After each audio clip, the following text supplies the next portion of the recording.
Here at home, a former Marine captain named Timothy Kudo left Afghanistan in 2011, but not a day goes by without remembering one specific incident. It started like this.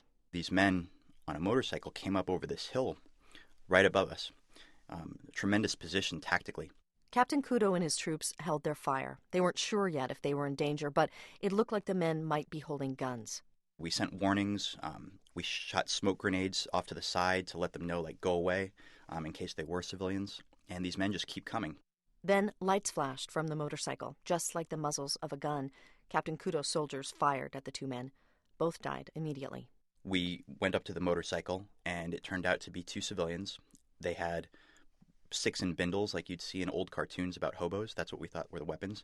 And it seems like the muzzle flashes were just light glaring off the chrome of the motorcycle.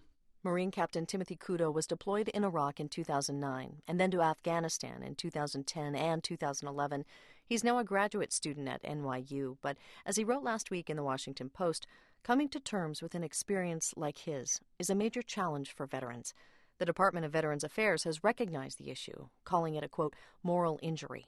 Immediately after Captain Kudo's incident with the men on the motorcycle, he said his priority was to get his own men to safety. We'd still been under fire recently, and so we tried to get out of the position as quickly as possible because where these men were was in a very exposed position, and the safety of the Marines that I was in command of was definitely something that was at risk and that we were trying to manage.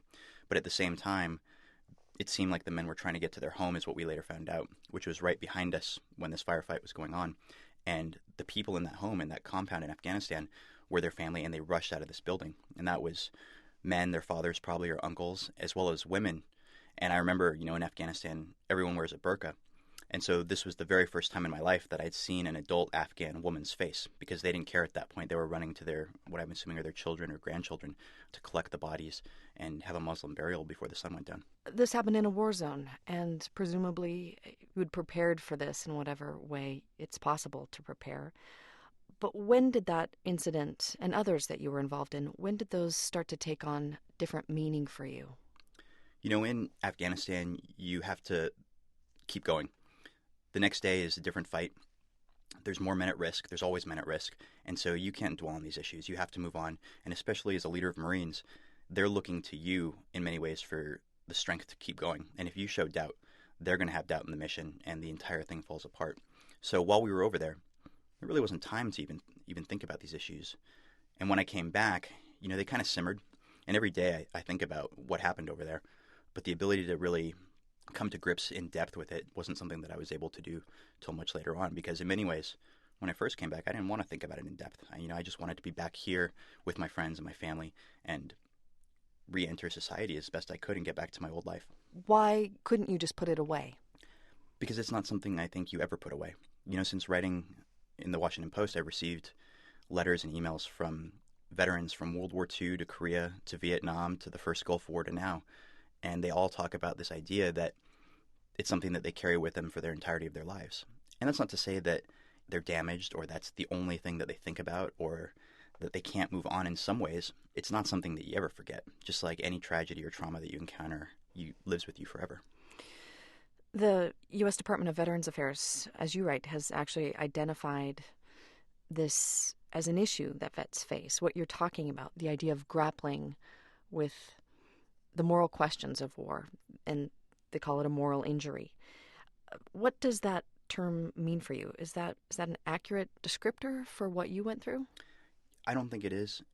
I think that the immorality of war is something that is real, and it's something that all veterans face at some point in their lives, and it's not something that you can or should treat necessarily. Now, if it's debilitating, if it's causing people to commit suicide, if it's causing people to not be able to function in their lives, then there's absolutely a kind of physical and psychological injury component to it. But the morality that we have experienced over there, whether we deal with that through ethics or through religion, is something that we shouldn't just get rid of and we shouldn't ignore. That these are real questions, and war is evil, and yet sometimes it is necessary. And so as we go forward, we have to be prepared for that contradiction. Do you think in the end you were prepared as well as you could be? No, absolutely not. I think that it's very easy to go out on the first patrol because you don't really know what you're experiencing. And then you see the bombs exploding or you see people getting killed. And to go out on the second patrol, that's the hard part. Anybody who told you that they knew what they were getting into. You can't know. It's impossible. It's a unbelievable, absurd, and unreal situation. And once you've experienced it, there's nothing like it. Have you personally reconciled your experience?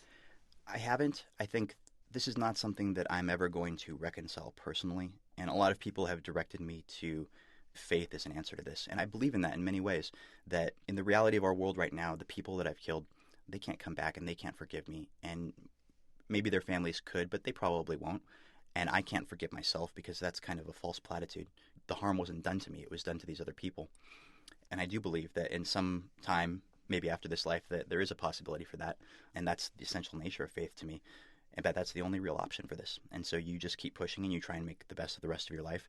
And I think you also realize that despite what you've done, you're more than your worst action. And so realizing that on a day-to-day basis, too, is an incredible part of moving forward and trying to create good in the world. Former Marine Captain Timothy Kudo, he spoke to us from our bureau in New York. Captain Kudo, thanks for making the time. Thanks, I appreciate it.